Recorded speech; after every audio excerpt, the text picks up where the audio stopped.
if I want to rip it, it's that easy. So that's the middle, and since there's most of the material etched away, that's the easiest part to break, but the other pieces should be, you see, quite easy as well.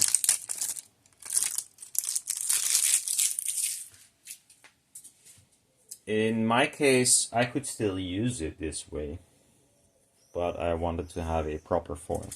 Now this foil is harder to etch than the other one, and I could try to do the same, but as you can see, it's quite hard.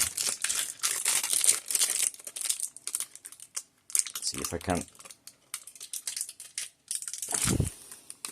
No. I mean, I think this is as hard to break as the original foil. You can see I even stretched it sideways. I mean, yeah, you can break it as you can with the model itself, but this kind of abuse, I'm sure if I put a nail in there, maybe. Just stretch it anyway, yeah. Let's stretch it, but if I can pick up foil, I could break it, I think. But yeah, I'm pretty happy. See you later.